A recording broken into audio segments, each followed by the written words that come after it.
All right, we're back. Graveyard Shift Movie Podcast, episode number 99. Next week, that's that number 100 that we still don't really know what we're doing. I have another idea I thought about. I'll bring it up to you later. Remind me. Is it cool? Maybe, because it's a movie we used to talk about, but Bags used to bring it up all the time. And it kind of goes along the lines of, well, I'll just tell you. I'll tell you after. But Such a roller coaster of emotions. yeah. But this week, Thomas is in pain, and my right ear is all infected and fucked up, and I'm probably gonna go deaf in it again at some point, and I'm gonna take my headphone off on the right side. So that's why I'm in the dark, because I didn't feel like putting on lights and everything and sweating. So this is what you get.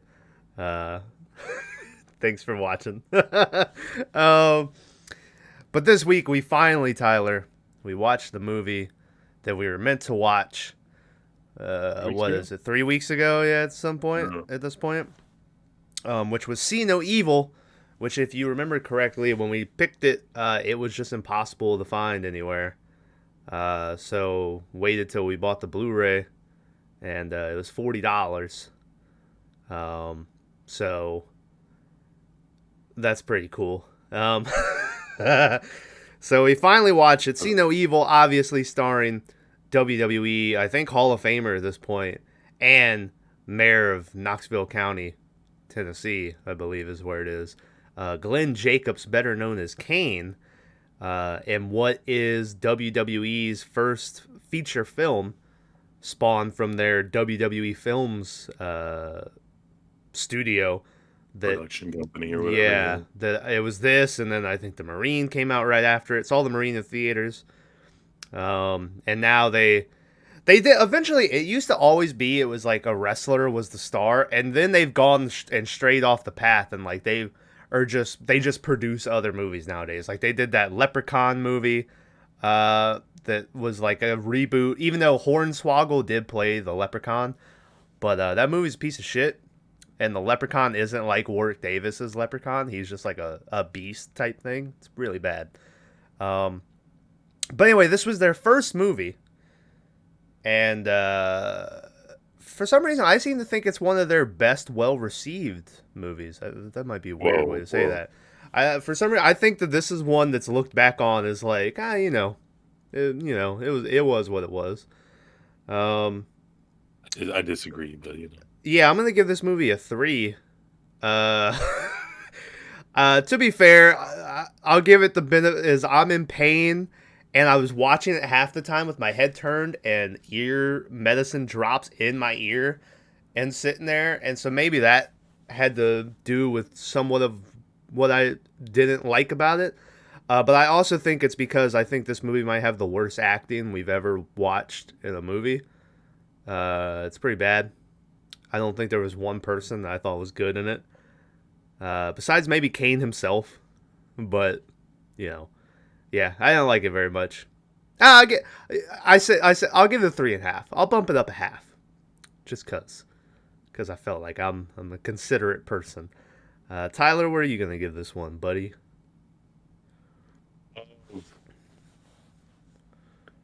When did this movie come out? 2006. Because I think a 3 is a fitting number for this. Mm-hmm. It's just everyone in the movie seemed like they were extras from like a bad MTV reality show. Like it was very dated by the people and like what they were wearing and how they were acting, and like I don't know, no one in it seemed genuine. This seems like a Shudder exclusive. Does that make sense? Well, Like I got what's that vibe? Don't go upstairs or what is it? Stay out of the attic. Stay out of the. I got stay out of the attic vibes from this whole fucking movie. Damn. And I was just like, yikes. Yeah. Yeah, the very beginning of the movie looks like the cheapest indie movie you've ever seen in your life, with the cops and it was like, hold on a minute, because I don't usually do this, but the budget for this movie was $8 million. And it's like, that's what $8 million got you? Is this little... Yeah, it looked super indie when the movie started. Made 18 million at the box office, I believe. So, shout out. Also, don't quote me on this, but do it anyway. I don't remember the exact date. I think it was May 13th is when the day that the movie released. And the reason I know this is because WWE, to promote this movie, had a whole maybe 2-month story where Kane would go around that anytime someone mentioned May 13th, it would like cause him to snap and he would just choke slam people left and right. And I think in storyline terms, they said they tried to wrap it up at the end by saying it was the day that like his parents, the funeral home caught on fire that burned him up or whatever. And that's what they did. But it was also just because May 13th was the release date of See No Evil. And so that was their little promotion ads for it weekly on television. I remember seeing it as a little kid. I don't think I realized then that they were just promoting the movie. I was just like, oh, Kane, what are you doing, Kane? But you ever seen that clip of Kane setting Jim Ross on fire? No. It's pretty good. And Jim Ross is laying there on his stomach on fire. And he's going, ah! Ah! And Steve Austin is like in the ring watching. He's like, Kane, you son of a bitch. Whatever you like, wrestling is better. That's what you take from this. Anyway, all right. Well, that would be what to take from this. Yeah. I've gone deaf in my right ear again. We're just gonna deal with it. If you've never seen See No Evil, we're gonna ruin everything about it. So you've been warned. The beginning of the movie, which, like I said, looks like the cheapest indie movie you've ever seen, with these opening credits and cops pulling up to a trailer, and there's a bunch of flashes to like a bald dude sitting in a corner of a room and stuff. And this is the first also that we get a bunch of these. This movie randomly incorporates a bunch of random like flash cut type things. Spoiler, I don't remember his name, but the black dude in the movie, when we get to his death, there's that part where he's getting crushed and his face starts to like, you know what I mean? It like starts to and it's like, what is happening there? It didn't make any sense. I was like, what the fuck is going on? But they do that a lot in this movie. They knock on the door, but the door just like creeps open, and so the main officer is like going in, because they then hear like a lady inside. The generic, you hear it in every movie where it's like, ah! The lady scream or whatever. And they go in, and I do like the line where the like deputy cop or whatever is like, should we wait for backup? And the dude's like, you fucking wait for backup. Yeah. And he just keeps going in. We get more of these flashes. It keeps flashing to different bloody handprints on the walls and shit as they're like walking through the hallways. Eventually, they find the room that this lady is in, and she's like sitting on her knees and shit. And the main cop goes over and kneels down in front of her. Meanwhile, the other cop goes through. What type of curtains are these? You see them a lot in horror movies like this. They're almost like medical curtains, right?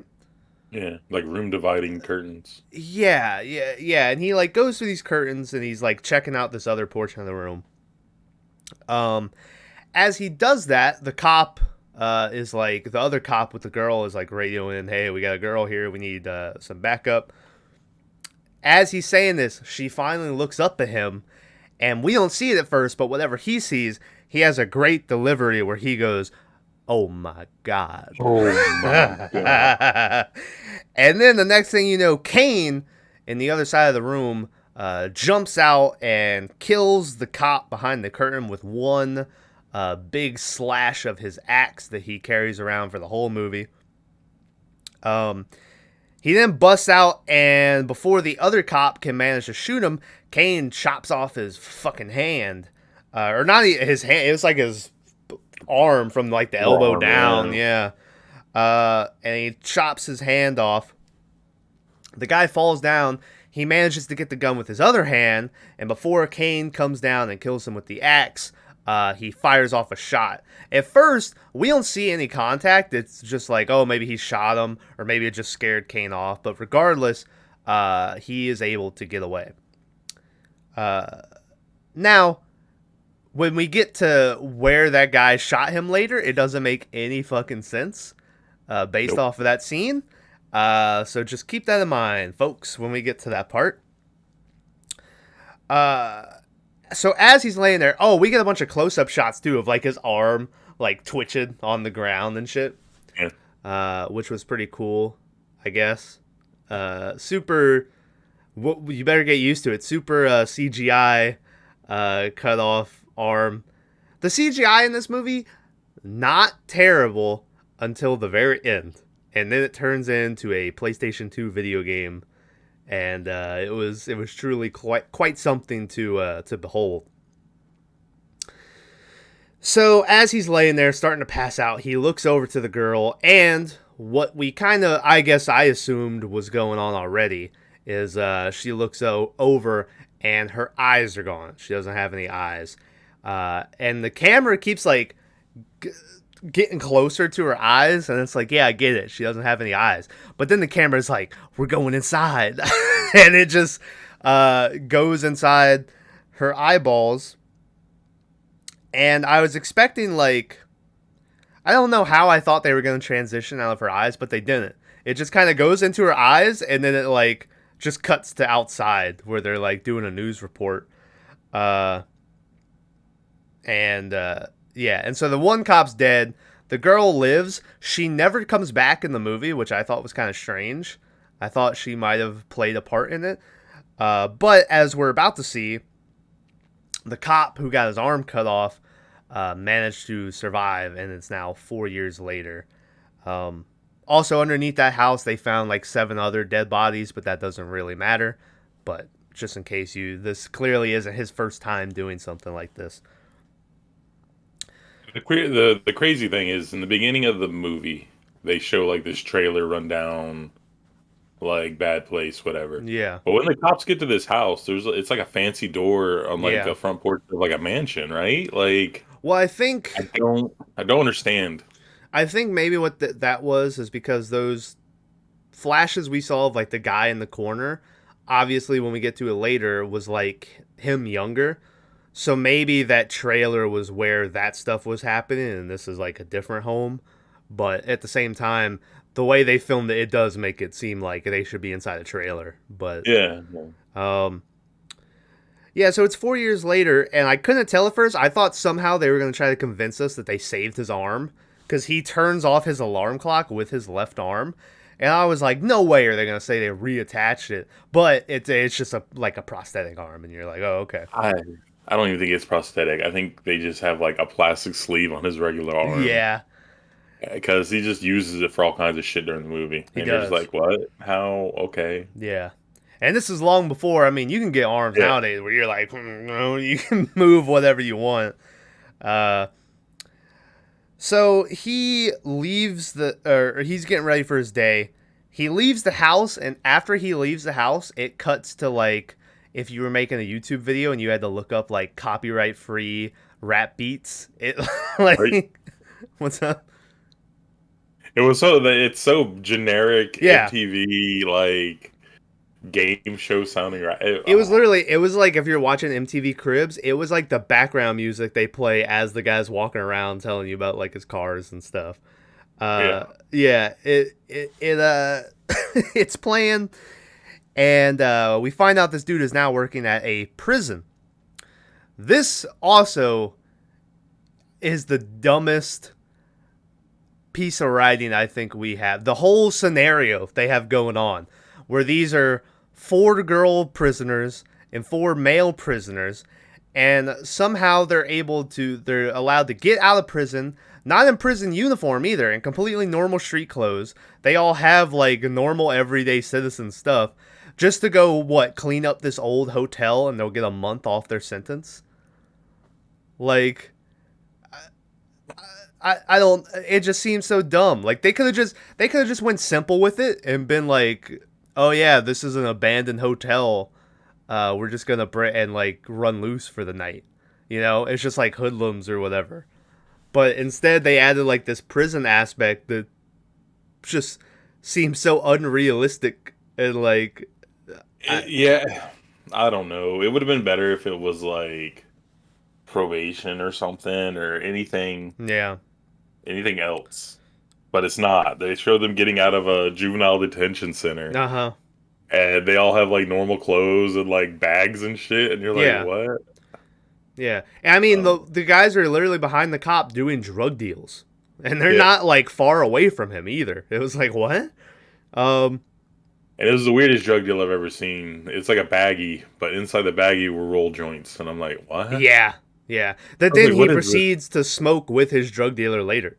Yeah. So it was like, why did you even bother paying for them? You would have just...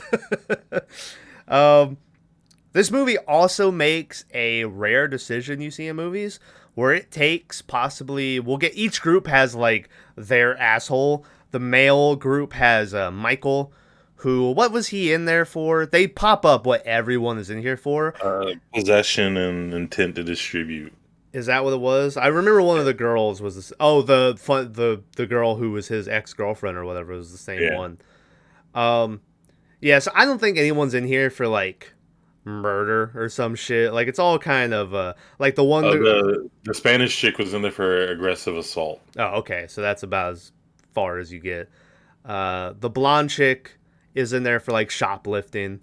Yeah, and so. I guess the rich kid was computer fraud.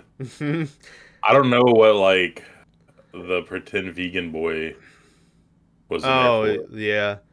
I don't know what the black dude was in there for either, but I assume it must have been stealing because he's like he's like picking locks on doors the whole time. And as a guy who picks locks. Very, very fake. Yeah. So, but anyways. But yeah, so the male group, they have Michael, who is the drug dealer type, and then the female group has the blonde girl, who I don't remember her name, but she was in there for shoplifting, and so she's like the asshole of her group, and Michael's like that. Well, to be fair, Michael's like the asshole of his group, but only to the girls. Like he was never really. Well, that's not true. That's not true at all. That guy at the beginning, yeah. Yeah, because.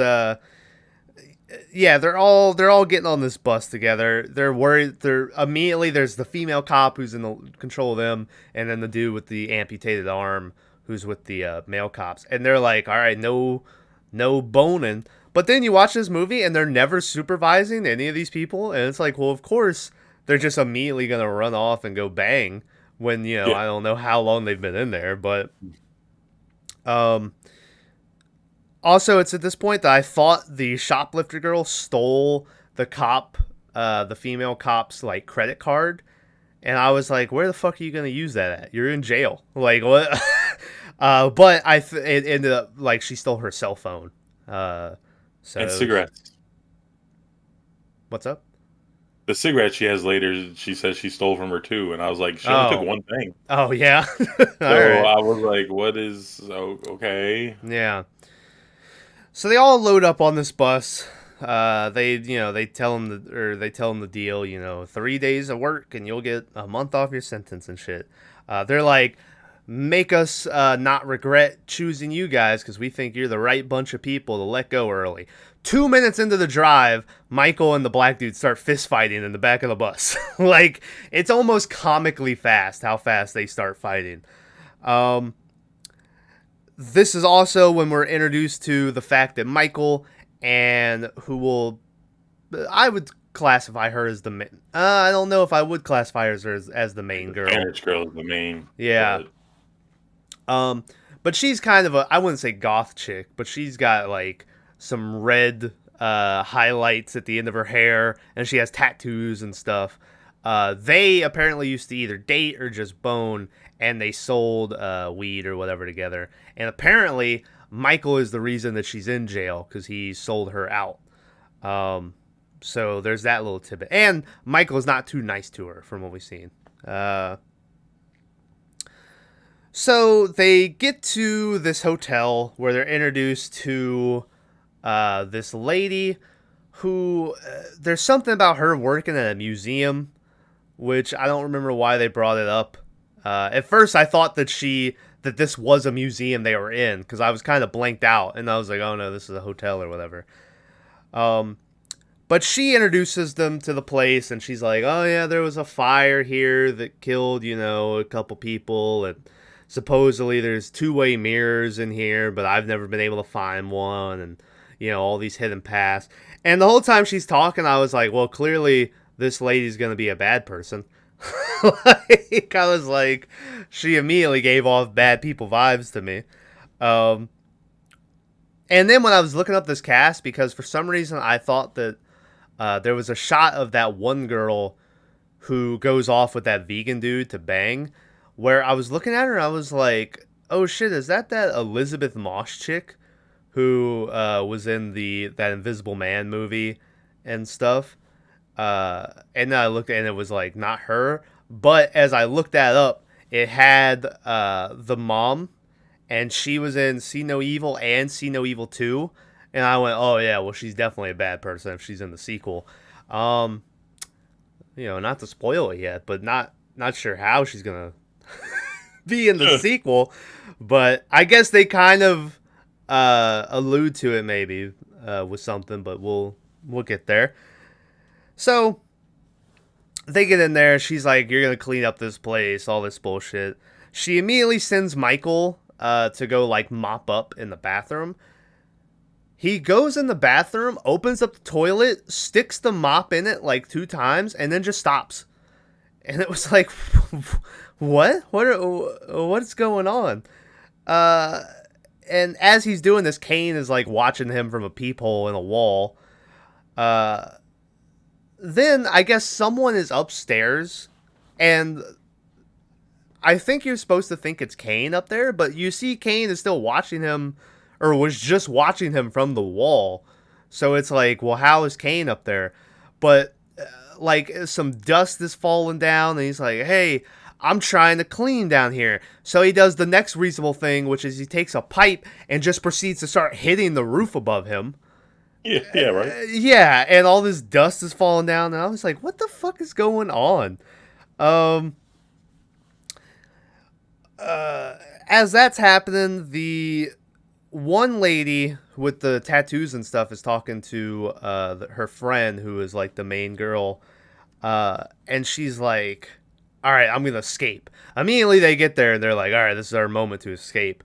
But they look out the window, and the window just leads into like they call it the atrium, but it's just a courtyard. Yeah, it's just a courtyard. Courtyard, yeah. Yeah, it leads into the courtyard, so they're like, so we'll still be in the hotel. And I was like, oh, well, that's gonna, come back. Also, when we see the courtyard later, it has a big glass ceiling. So it's like, well, you could just jump down onto the glass ceiling and probably walk to the edge and go off into the street, But no, can't do that. No, obviously. So they're like, oh, well, we can't go out that way. This is actually when we learn that fucking Michael is the guy that caused this girl to go to jail. That's when she tells that to her friend, and her friend's like, I'm sorry, he has to be here, and she like hugs him and shit. As they're doing that, she pulls out a pack of cigarettes and they start smoking, and then randomly the dude with the fake arm comes in, and they're like, oh shit, and they try to hide it because he's a cop, but then he just takes them and like puts one in his mouth and like makes them light it, and he's like trying to... creepy. Yeah, I was like, he was giving off some real perv vibes from it. I was like, I don't like this. And he's like, try not to burn this place down, and they're like, okay. And then when he leaves, the one girl's like, you think he jerks off with that thing? And the girl's like, yeah, definitely. So, as you can see, there's only the best dialogue in this movie. So, after that, Richie, who's like the only guy I remember his name in this movie because they call him Richie Rich the whole time, who is the computer nerd that Tyler mentioned in there for computer fucking shit. Computer fraud, yeah. Yeah. He sits the black dude down and starts telling him how apparently there's a bunch of fucking hidden passageways in this hotel and there's all these two-way mirrors, and he says that there's a safe here and there's all this money hidden in it. I don't remember how he said he came about this information. Perhaps you do. But either way, he's trying to enlist the black dude's help to go and find the safe with all this money and shit. So the black dude's like, well, I think you're crazy, but sure, whatever, I'll help you out. Next, they go into the courtyard, and they're having lunch. And as they're having lunch, this fucking dog comes crawling out of, like, this crack in the wall. And the one girl's like, oh, poor thing, here's some food. And she's, like, feeding it. And then Michael, to further show that he is a dickhead, takes, like, the can of whatever he's drinking and throws it at the dog. So the dog, like, goes scurrying back through the wall and shit. And he's like, well, it's just a stray dog to, who cares about it, right? As that happens, though, the main girl, like, watches the dog go in there, and she has, like, a look on her face like, So nighttime comes around, and Michael and the vegan dude are going to go meet up with the blonde chick and that other girl who's kind of a nothing character. But, they're going to go meet up with them in, like, the suites or whatever upstairs. To basically, they're going to smoke, and then the vegan dude at least is probably like, yeah, I'm going to bone that chick. So they then ask the other two, they're like, you guys want to go with us? And they have, like, it's very clear they're hiding that they're fully dressed because they have, like, the covers up to their nose, and they're like, we're sleeping, So as soon as the other guys leave, they immediately get up and they're, like, fully dressed, and they're like, all right, let's go find this fucking safe.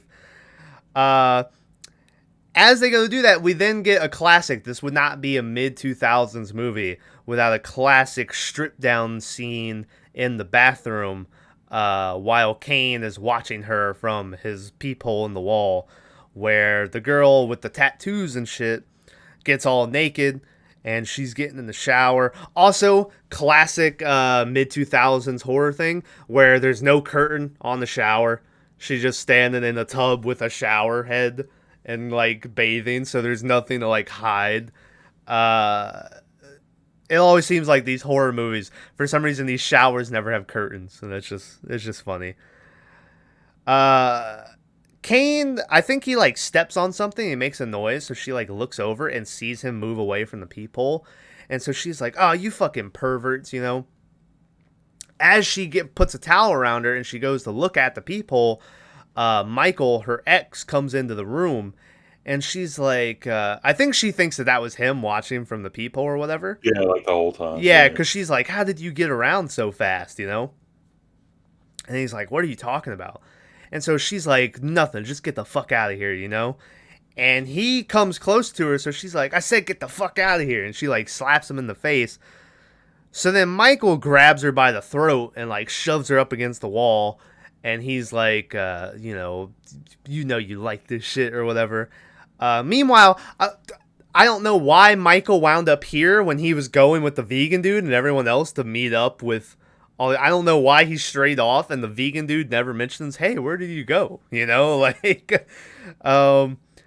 But he's, like, choking her, and then her friend comes in from behind, and she's like, you need to fucking leave. And he's like, this doesn't concern you. And she's like, yes, it does. You need to leave. So he's leaving, but before he leaves, he's like, bitches. Yeah. I was like, oh, Jesus. This is something. Back with Richie and the black dude. They're walking around these hallways.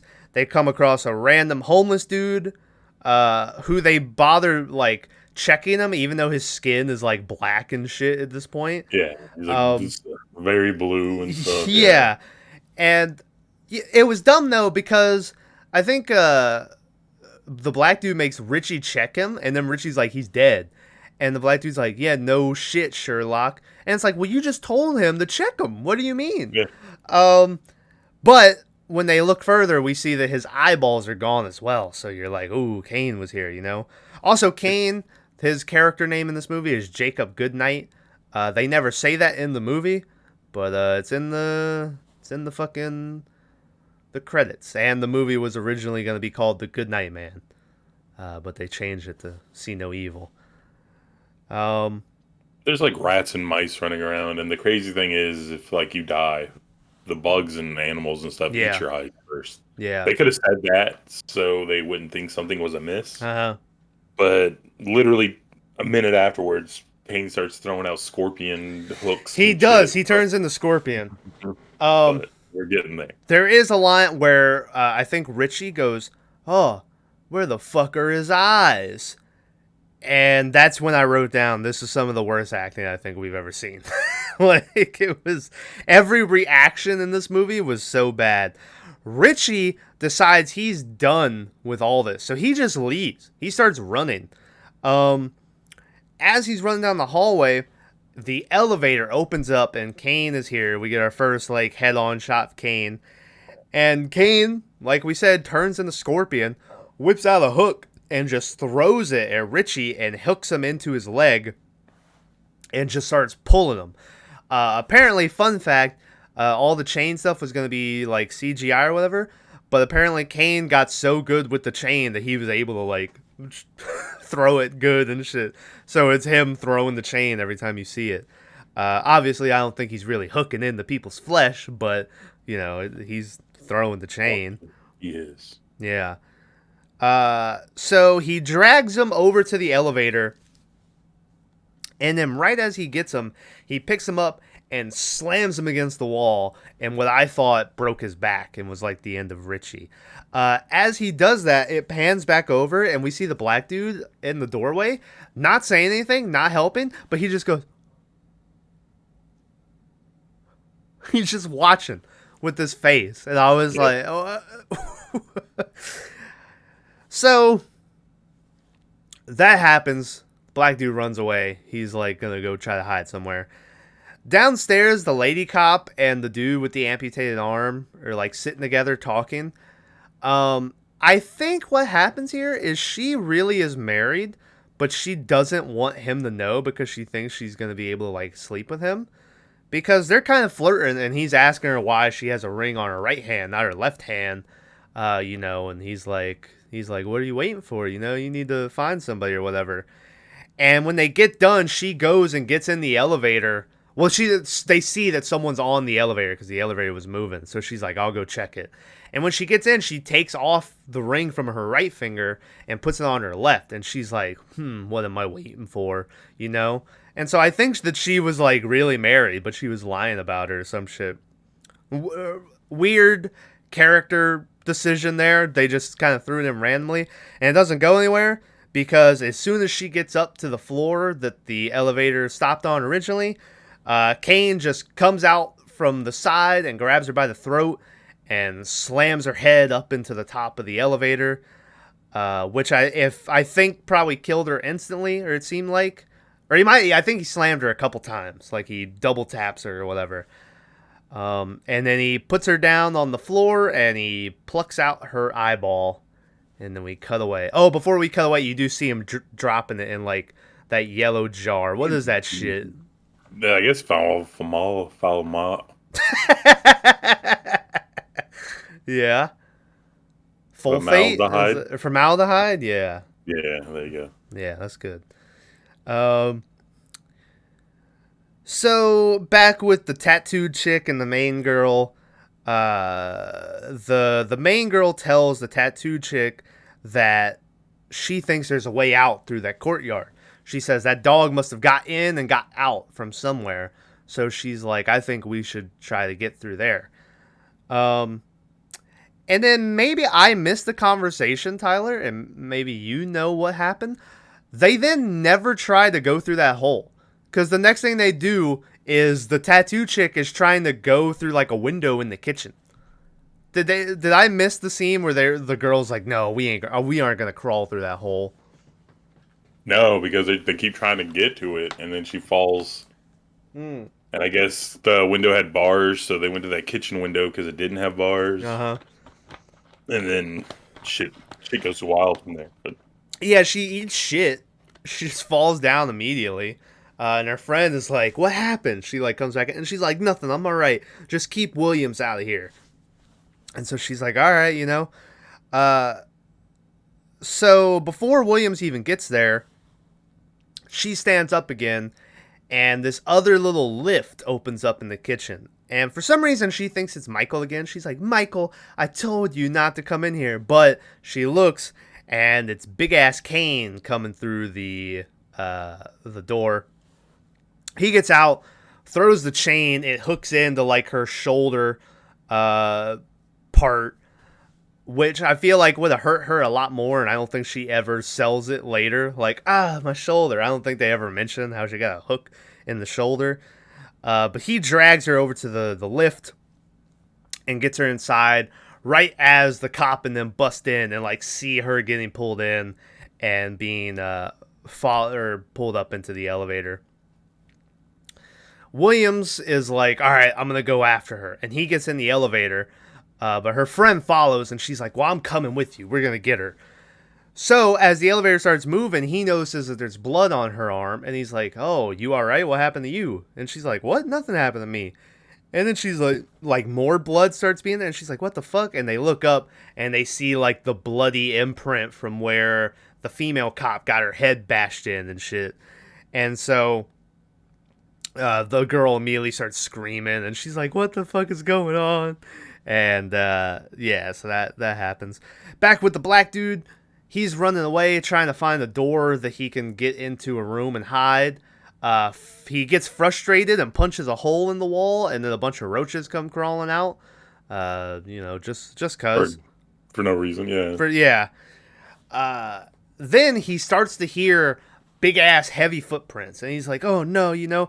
So he starts to pick this lock, and he's like, come on, and you hear the footprints getting closer and closer. And then he turns his head to where it is, and it starts to do doing these white flashes, and it's like, you know, as he's looking, and you're like, oh shit, Kane. But then it's just the two people. It's just Williams and the girl, and yeah, they just walk in and they're like, hey, what's going on? You know, like, it was so weird. The editing choices in this movie are so weird. They get in there. They're like, what happened to Richie? He's like, Richie's dead, man. He got taken. This huge dude took him. And the cop is like, what did he look like? And he's like, I don't know. He's giant. He's bald. And then this is when I say the beginning part makes no sense with this is because he's got a bullet in his head. And the bullet is in the back of his head. And I don't know if you remember what I said at the beginning, but Kane is coming at the guy like this to come down and kill him.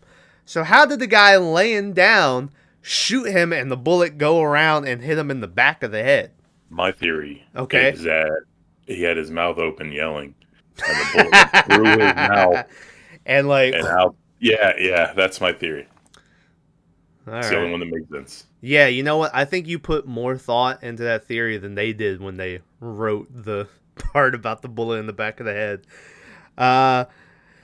So when he mentions that, Williams is like, no, it can't be. And he realizes that it's the killer from the beginning who killed his partner and cut off his arm. So immediately he's like, also they come up with this thing where apparently the girl with the eyes plucked out that Kane let live had a bunch of religious tattoos of like crosses and shit.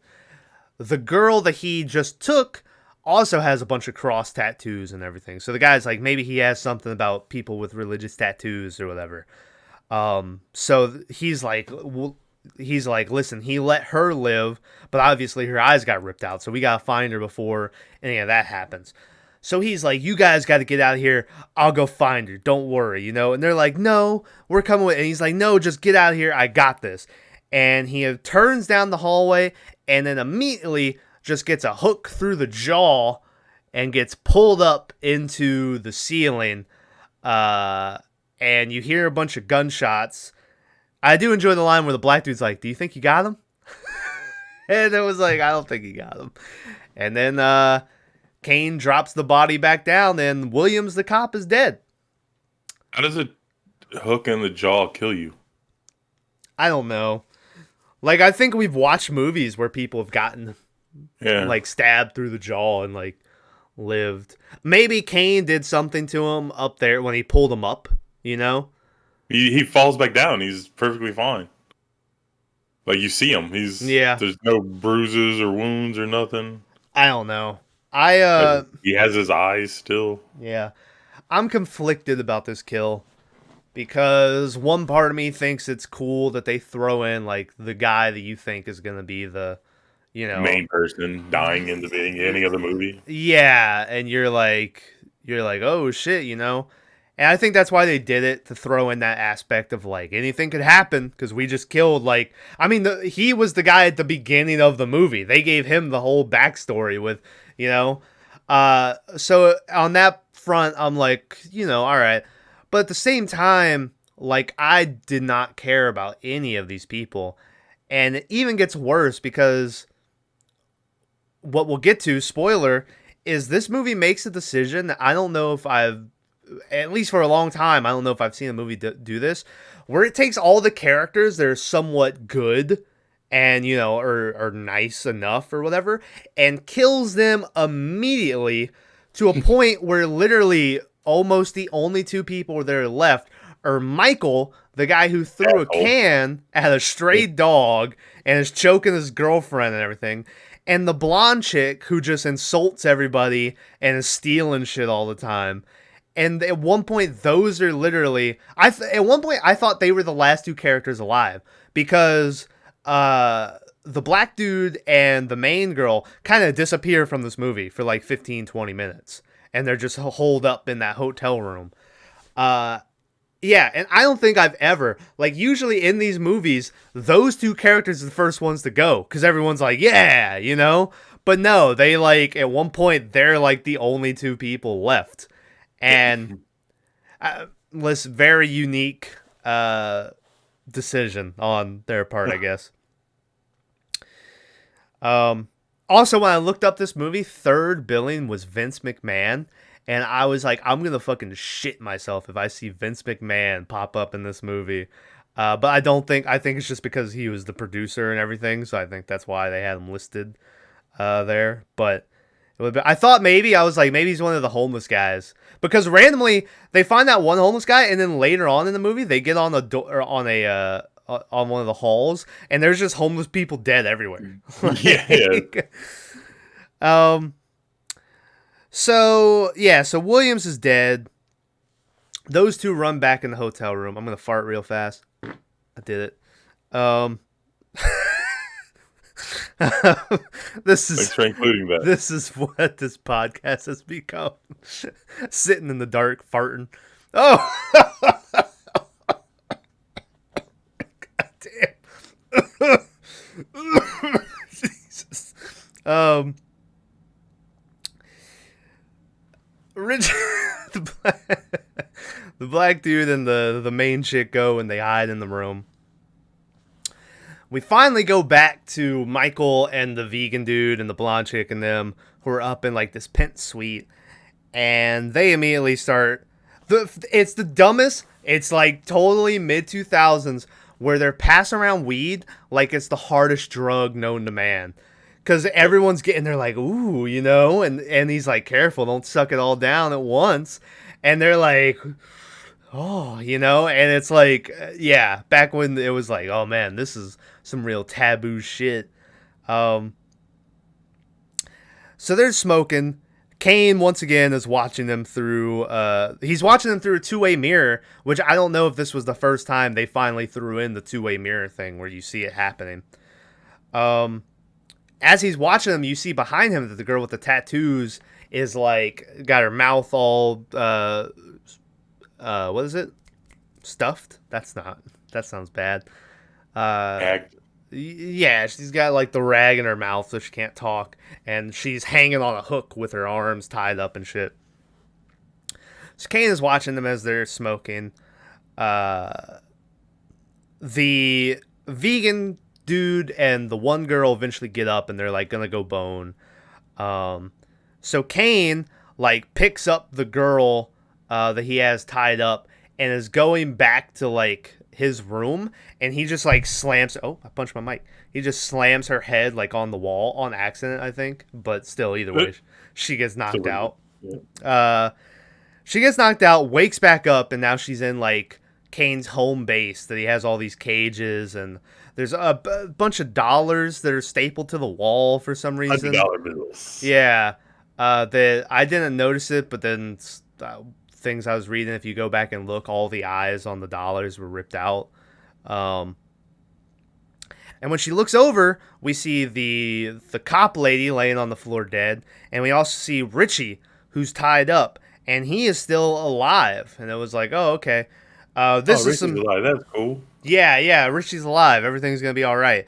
And immediately he wakes up just in time for Kane to come in and grab him and pull out his eyeballs. Yep. And the weird thing after that, though, I don't think you ever see anything with you. Bless you. I don't think you ever see anything with Richie again. But that's the last time you see him, and like I guess that kills him, is pulling out the eyeballs, because I don't think they ever show him again after that. They show him dead on the floor. Yeah. All right. Yeah, but I mean, clearly we've seen the eyeballs. Like, people can live from getting the eyeballs ripped out, you know. So, it's weird. Upstairs, the vegan dude and the girl are on the bed. They start banging, and by start banging, I mean she like straddles him and they make out, and they'll like put their hands under each other's shirts, but never at once do they take off a single piece of clothing while they're on this bed. And there's like 3 cuts back to them making out. It never progresses beyond what they started doing in the first place. As they're doing that, Michael tries to hook up with the blonde chick. He's like, you know, we're the only ones up here. And so she's like, remember when I told you you could do so much better than that bitch? And he's like, yeah. And she's like, well, I didn't mean this much better. and she is like super bitchy character move. And then I do like, though, that then she immediately gets a phone call from her sister on the cop's cell phone. I don't know how she got that number, but whatever. Yeah, and I do like, because then she gets it, and the sister is like, I presume on the other side of the phone, is like, what are you doing? And she's like, nothing, just up here. You should have seen this loser trying to pick me up. And he's like standing right there. I thought that was funny. So Michael is like, fuck this, and he just walks off. He keeps carrying around this pipe that he found in the bathroom earlier, and he's just been like breaking random light bulbs and shit. Like, they haven't cleaned up anything. They just been breaking more shit, and then they like ate, and then they went to spend the night up in the penthouse. Like, and they don't, at this point up in the penthouse, they don't know anything's wrong. So it's this was a terrible experiment. This was awful. This might be worse than Oz. Like, Oz was like, we got this state-of-the-art prison. People can work like it's real life and spend time out. And then every day someone's getting raped or shanked in the, you know, like some people are getting guns somehow. Adabisi is poisoning people with shards of glass in their food and shit. Like, it's just a terrible experiment. So Kane goes over to the chick who's tied up still, and he starts to like caress her face and shit, and it's like, oh, this is weird, you know. And he's caressing her face, and then he starts to move his hand down to her chest, and she has a necklace on. What was the necklace? It wasn't a cross, was it? I think so, but I think it was like a real gothic looking cross. Yeah, it was. Yeah. And he touches it, and then he hears his mom, like, she's full of sin or whatever in his head. There's a lot of Voorhees aspects to Kane's character here with the mommy stuff and all this shit. But he freaks out and rips her shirt, but only like rips the top or something. So there's another shirt. So it's just I don't know. And so he like rips her shirt, and then he turns her around and he lifts up the back of her shirt, and we see that cross tattoo again, and he like traces his hand over it. As he's doing that upstairs, they've been going at it for like 10 minutes, but for some reason only now did they start to activate this little tripwire that's underneath the bed. So it shakes and a bell goes off, so Kane knows that people are in that bed banging. So he immediately leaves her and goes to find them in that bed.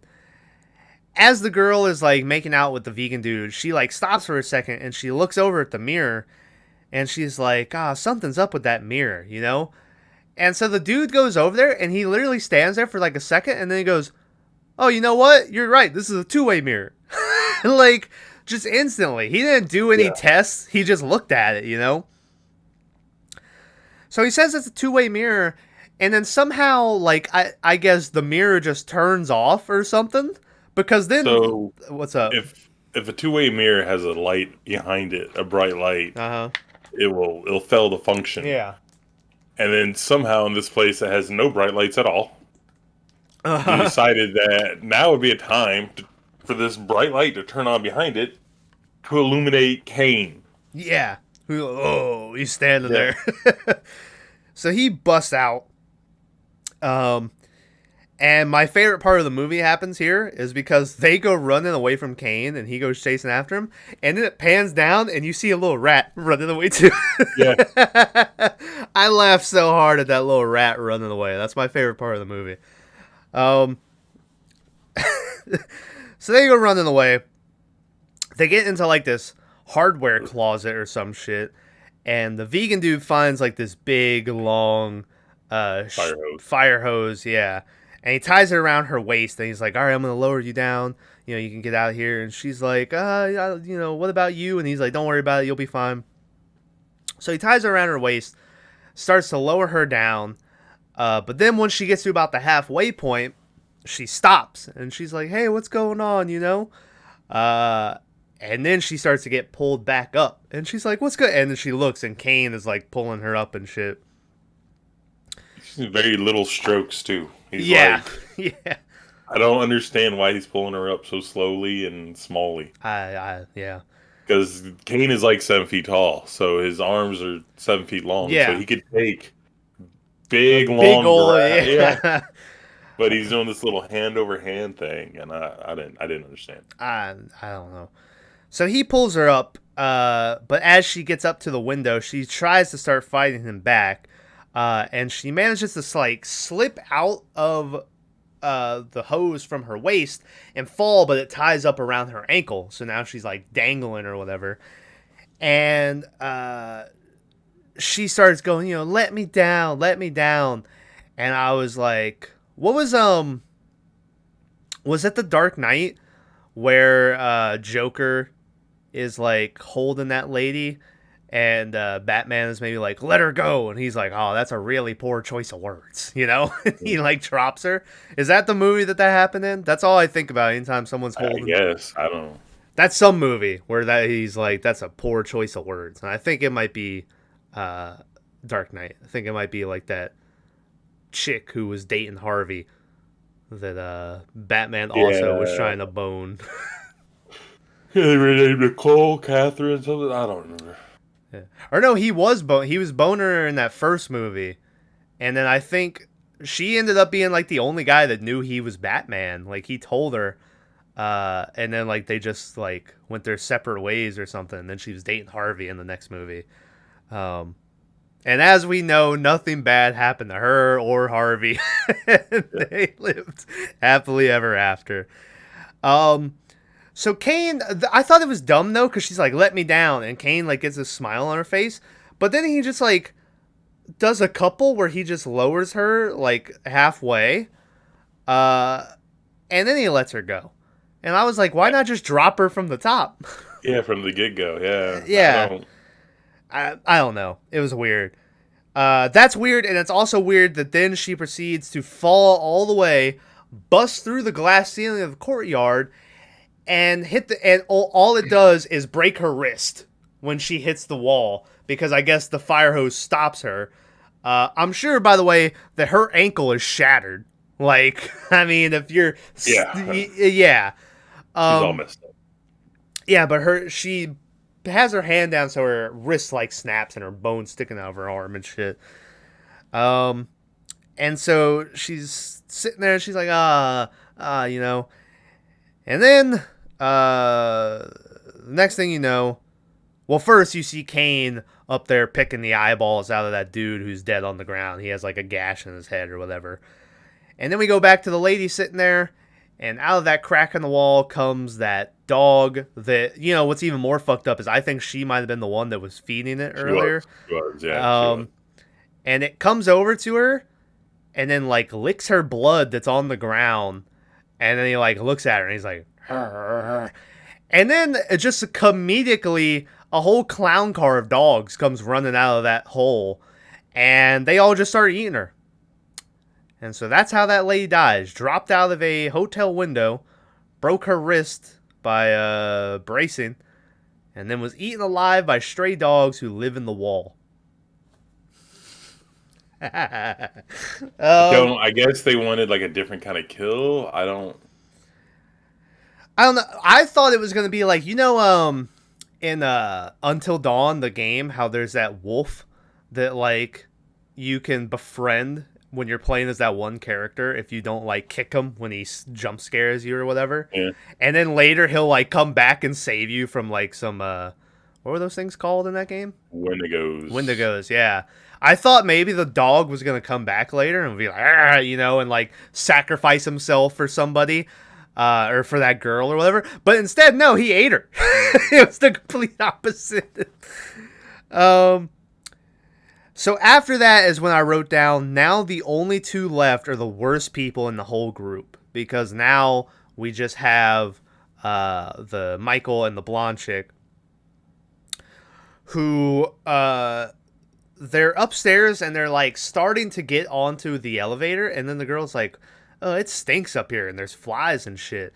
And when Michael looks over, he sees Kane standing there and Kane sees them. So he swings his axe at the girl, but Michael pulls her away and starts to fight Kane with his pipe. And by fight Kane, I mean he just beats Kane the fuck up. Like, he just hits him in the stomach and the leg and like the head and pushes him over. And like, that's it. And they just run away. Kane is following after them, and he goes into a room to look for them where he thinks they're hiding at. And he opens up this closet, classic horror movie shit, where she's hiding in like this cubby hole type thing in the closet behind like some debris. So she's like watching him as he's like moving around in there. And this manages to work. Like, he doesn't see her, and he goes to leave. Also, I find it weird that, I guess, even though Kane is in the middle of looking for all these people, he still takes the time to close every door behind him as he leaves. And I just thought that was weird. He, like, closes everything back up. Open doors are a sin. I guess, yeah. So Kane goes to leave, and as he turns down the hallway, that cell phone that the girl stole earlier starts to ring because her sister is calling her. And so Kane immediately goes back inside the room and opens up the closet, and she's standing there now, and he grabs her and he's like holding her by the throat, and she's like yelling, she's like, Michael, help me, you know, and Michael's not coming the fuck out. And he's holding her, and then we get a bunch of flashbacks to Kane as a kid locked in a cage by his mom, and she's like, there's like pictures of like models and shit that apparently he's ripped out of like magazines. I think it was porn, but I'm not 100. But they percent were They don't all in really like show the bikinis pictures. or something. Yeah. Yeah. And she's like, you're a sinner, or, you'll learn not to sin, all this shit. And so then Kane picks up her cell phone and just like shoves it down her throat, and that's how she gets killed, by Kane shoving that cell phone down her throat. As he leaves, it then pans over and we see Michael like behind, like it looked like he was behind the fucking not a furnace. What's that? What's those heater things? Hot water heater? No, it was like the old days, and you could like cook a Boiler? fucking sandwich on it. Oh, you're talking about a wood stove. Sure. Anyway, he's high, and he's like and he's like peeking out. He's like, okay. Then we finally go back to that black dude and the main chick, and I was like, oh yeah, these two are still alive. They hear someone going by in the hallway, and so the girl immediately just starts firing with the gun that they took off of the cop's body, and it ends up just being Michael. He's like, are you guys fucking crazy? What are you doing?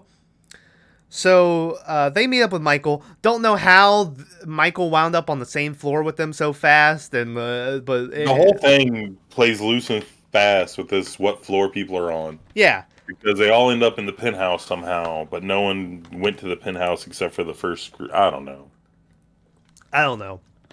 But they meet up. They start to walk down the hallway, and then they find a tripwire on the going across the hall, and I'll give them the benefit of the doubt of I think they were trying to make him come up there, and they were thinking they could blindside him. But at first, when I was watching it, it was just like thinking they were dumb, because they see it and they're like, "What's this? Oh, it's a tripwire," and then they like are shaking it, and it was like, "Well, why wouldn't you try to avoid it?" But I like I said, I think they were trying to make him come up there. With him thinking they don't know that they've alerted him, but Kane comes up there. Well, no, the elevator comes on. They're like, all right, here he comes, and so they have like the gun pointed at the elevator, and when the elevator opens up, there's no one there, and then Kane busts out of the wall next to them, and he fucking comes chasing them. The black dude and the girl run away. Michael fights him for a second, but this time he gets fucked up, and Kane just knocks the pipe out of his hand and slams him against the wall and shit, and knocks him out. The other two run in the elevator and they try to go down, but Kane chops the button from the outside, which breaks the elevator, but I don't think that would be the case in real life. Like, if you broke the button on the floor, like, I think the elevator itself would work fine. You know what I mean? You just couldn't bring it back to that floor. But whatever. He breaks the he breaks the elevator, and then he takes the axe and starts to chop into the elevator. Now, I don't know how thick these elevator doors are. They might not be like, but anyone who stayed in a hotel, Tyler, I'm sure you've stayed in a hotel. There's like, it's a good piece of metal that hotel door is usually, Oh, this one's like an old 1950s. That's yeah. But yeah. So he's chopping through the elevator to try to get to them. They open up the emergency hatch and they start to climb up through the emergency hatch. Oh, there's people knocking on my door. Entertain the folks, or don't. I can edit it, but I'll be back. All right, folks. Thomas picked this movie because he's a wrestling fanatic. He absolutely loves it. Can never get enough of it. He tries to pretend like he isn't, and that was the thing from his childhood, but secretly, he loves his wrestling shit. So, we started a second channel for wrestling called Curtain Jerks or something. I don't know the name of it. But it's me, and he's forcing me to watch this wrestling stuff and giving my opinion on it to where he knows everything about it. and we get in there and we talk about stuff. And it's mostly me making fun of this dumb stuff, and Thomas secretly loving it while pretending that he doesn't. So, if you like wrestling, or you just like Thomas and seeing him enthusiastic about something other than food, that's a good channel. Go check out. And I'm there. I don't think Maverick's joined us yet. Bags is not a wrestling man. But yeah, go to. I'm sure he'll link it down below. He always talks about it, but never gives it the time it needs. But if you love wrestling and are a closeting wrestling fanatic like little Tom here, then join us for some fun. I think there's only like 2 videos because we make a lot of overtimes for this, and we don't really give it a chance. But we'll get there. We'll get there. So yeah, the shameless plug of Thomas's stuff while he has to go do whatever. Also, we're having a 100 episode special. I don't know what it's going to be, and I have a feeling Thomas is going to make us watch something funny. But I'm going to try to get him in a nun costume for the 100th special, which we'll probably record before this comes out, but it's coming. More about that later. Hey, what's up, bud? Hey, what's going on? You know, my favorite part about getting up in the middle of podcast is you realize how sweaty you are.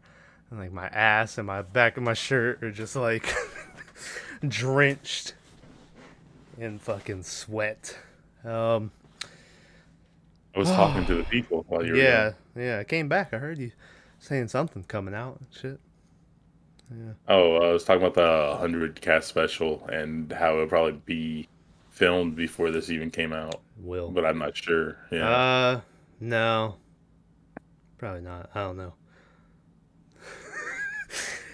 Anyway, what happened? Oh, Kane was climbing up through the emergency hatch to follow them. But somehow, I don't know when he got this, when it happened, but the black dude has a taser. When did he get this? The cop hands it to the girl and he says, "Get in the lobby and you get out of here. Take this." Okay. And he gives her the taser. Okay. So he gets a taser and he starts to zap Kane's hand. So Kane has to let go and they're able to get away. They get all the way to Kane's safe room. They found it, apparently. And speaking of safe room, the safe is in this room. The black dude's like, oh shit, there is a safe here. This whole safe thing is such a weird... Like, it doesn't have any point in the story. It's just like a safe that the one guy knew of. And it's just weird, the whole thing about it being here. But he's like, I'll be damned, Richie, you were right. So they're in here. They start to hear Kane coming back. And so they're like, all right, we got to hide. Kane comes in. And this is when the movie gets a little extra weird. Is because then he goes over to the cage that the tattooed chick is in. And he's staring at her. And it's supposed to be he's like rubbing his dick. But showing it, it's like he's taking like the side of his hand and rubbing against the middle of his thigh. And he's doing like that. Now, I'm not here. Maybe Kane's dick is like down to the middle of his thigh. I don't know. But it just seemed so weird. It didn't look like he was touching his dick. But that was clearly what was going on there. And she's like, you're a pig, as he's doing it. And then we get a weird flash to him in that cage again. Where he's like rubbing his dick to like pictures of the women on the floor, even though he's in the cage. And they like zoom in on his crotch there. Did he have any underwear on in that scene? I don't know. I don't. They like ultra zoom in, and I was like, "What? Are they showing balls right there? What was that?" You watched this much more than I did. Oh yeah. Apparently, yeah. I didn't give it that much time. What does that mean? Like, I didn't just sit there and focus on this dude's Oh. stuff. Well, no. I was like, now it's getting good. So he's sitting there rubbing his thing. The main chick tells the black dude that we need to make a distraction so I can get in there and get her out of the cage and shit. So she makes the black dude take all the jars of formaldehyde and shit and start throwing them on the ground and breaking them. So Kane runs in there to see what's going on. She immediately comes into the room and she's like, all right, I'm here. But then it's like, the girl's like, yeah, he took the key. And so it's like, there's nothing, there's no key. So she has to try to pick the lock. It seems like it would make more sense here for, her to make the distraction and then the guy who's been picking locks the whole movie to come and pick the lock.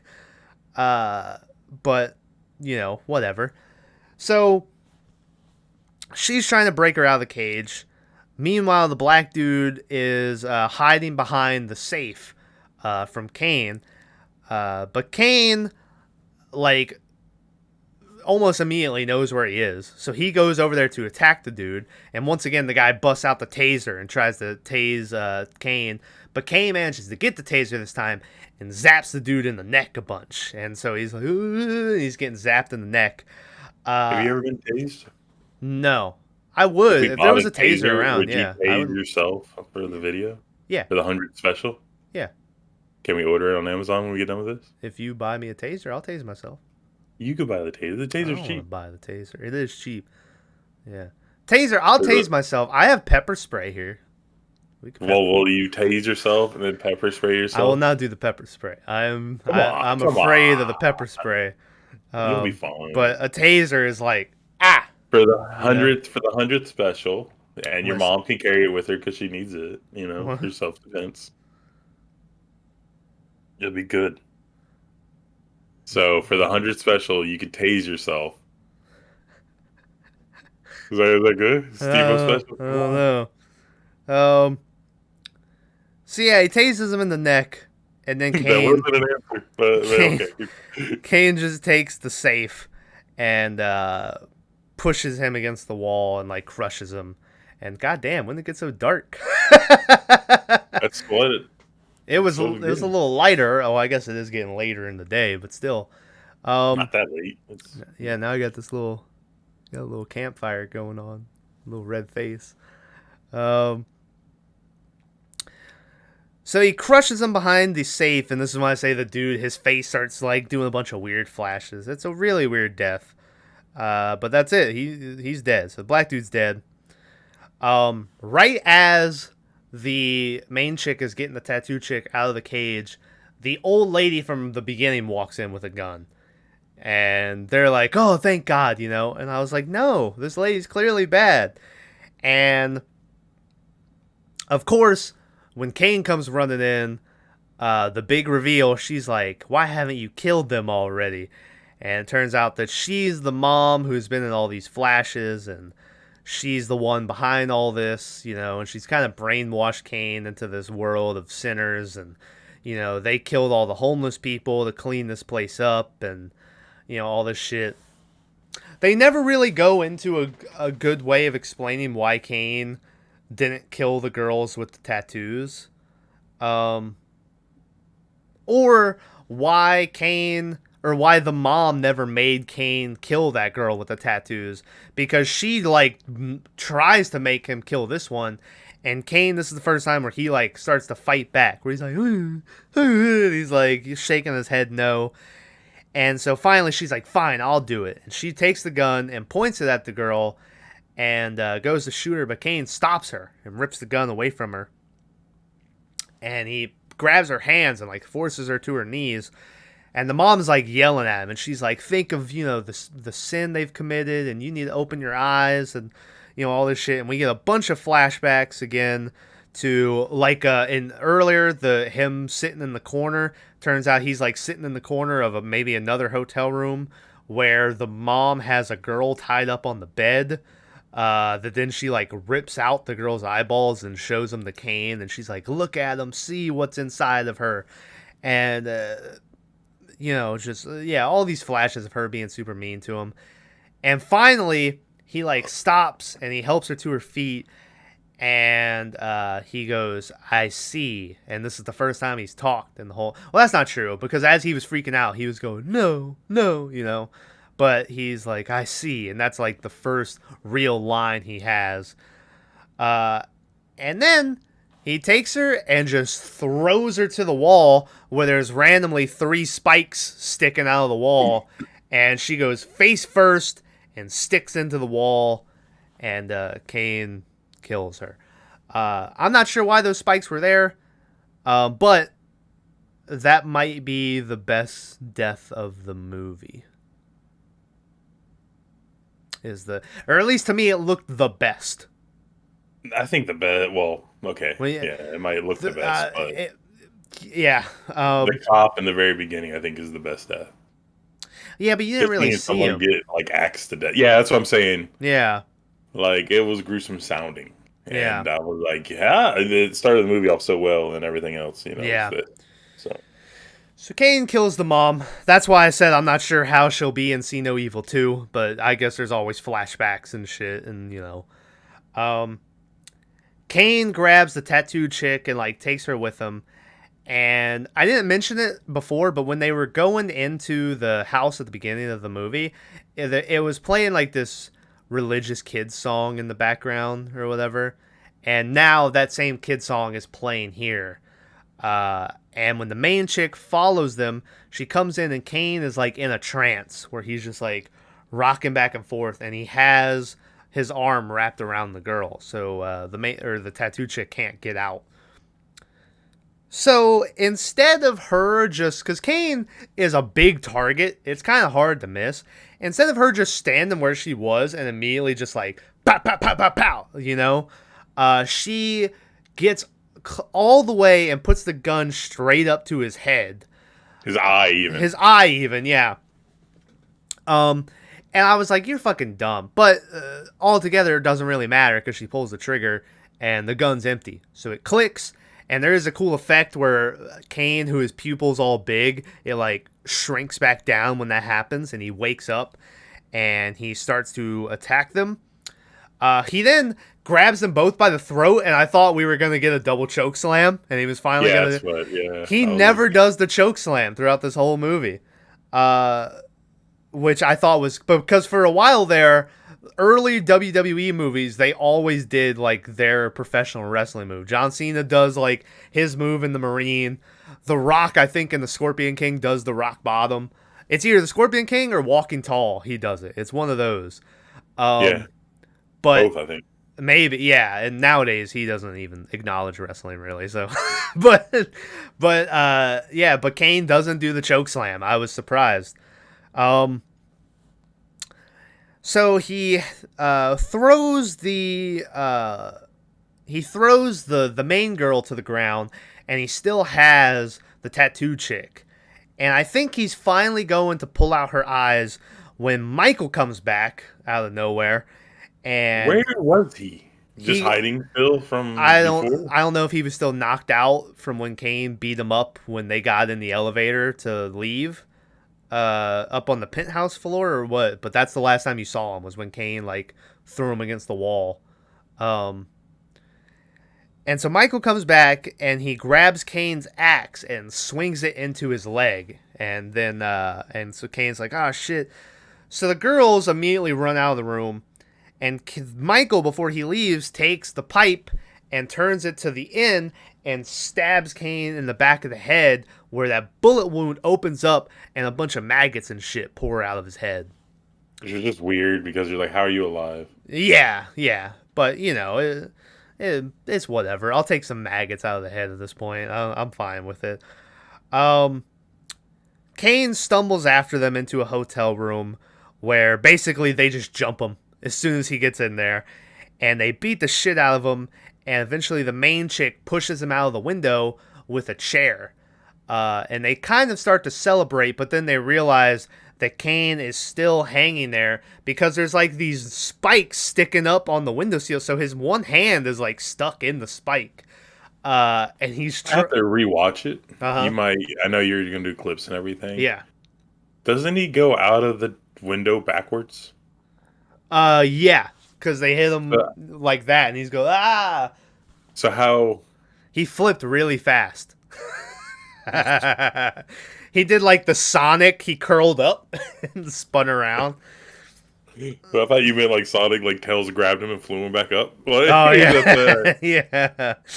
But that's why I was like, what? How is he? What? Yeah. I was like, oh, he's got the monkey toes and he's climbing back up with them. So he's hanging there. He's trying to fight his way back in. I think he grabs the main girl by the throat, even, and he's trying to get back in. He grabs her hand Maybe, but because the girl starts hitting the hand with the pipe, and her head would have been right there. okay, yeah. And then finally, the tattoo chick. I think the tattoo chick is the one that delivers the final blow, where she brings the pipe again.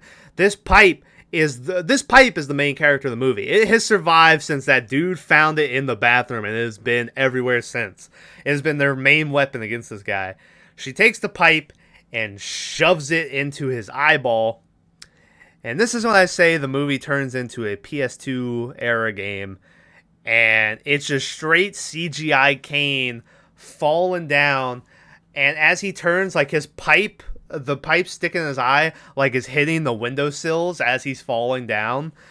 Yeah, it's something. It's something. He falls all the way to the glass ceiling, where when he hits it, the pipe gets stuck on like a piece of the ceiling, and it pulls out of his eye, and then he falls down onto the ground, and then a piece of glass follows him and goes in and does a Mortal Kombat X-ray. And sticks into his heart and kills Kane. And so that was the death of Kane. Have you seen the second one?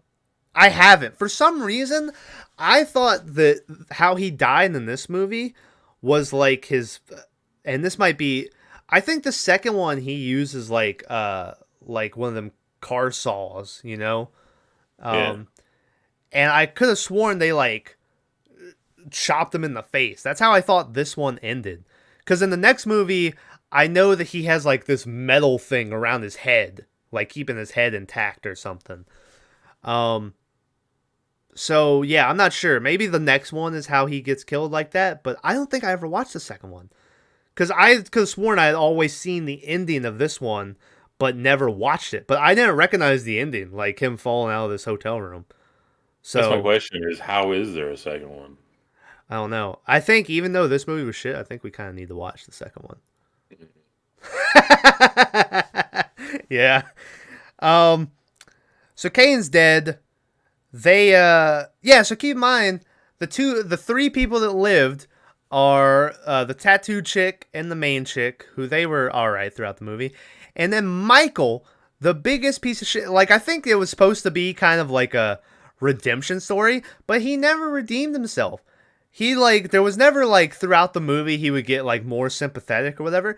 It was just he was attacked, and so he came back to kill the guy.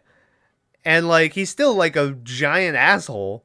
It was yeah. They do try to. Was the final line where they're like, "Why didn't you leave?" And he was like, "I didn't want to leave alone" or something, right?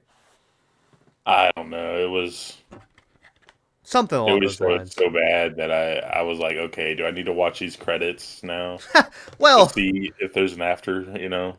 did you? No. Okay, so the credits start. The credits last, Tyler, for all of about 30 seconds. It is the really? shortest credits I've ever seen. And then we cut to a scene of before the credits started, we get a shot of the mama in the wall and her arm like twitches. And so that's what I mean, like somehow she's gonna come back in the second one. I don't know how. But then after the 30-second credits, we cut to the scene of Kane's body laying there, and that fucking stray dog comes out and pisses in Kane's eye hole. And that's how the movie ends.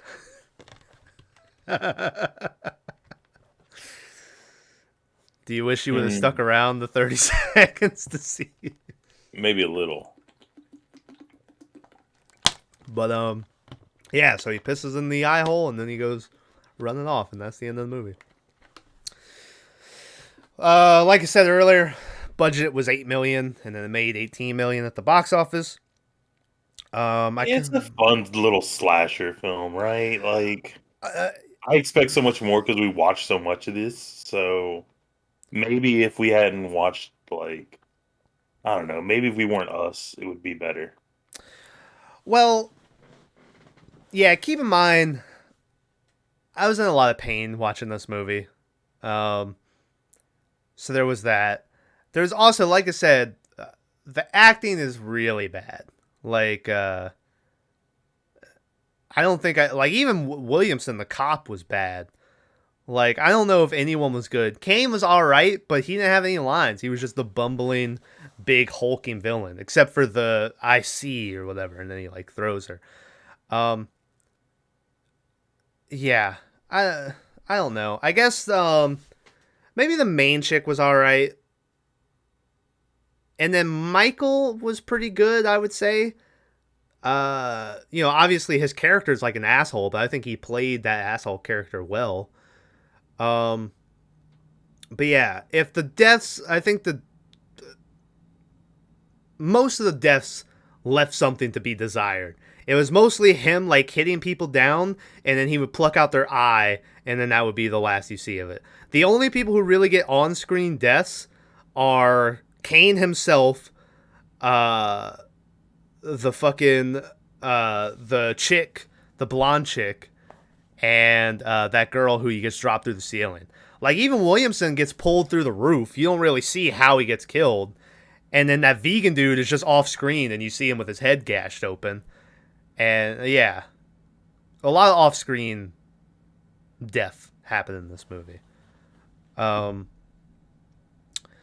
Let's do best of, worst of for this one. My best of for the joking matter is that rat running away with them as well, because it was legitimately, like, it made me laugh when it happened. So that was probably my favorite part. But, like, legitimately my favorite part of the movie was I had an answer, and now I'm kind of blanking on it.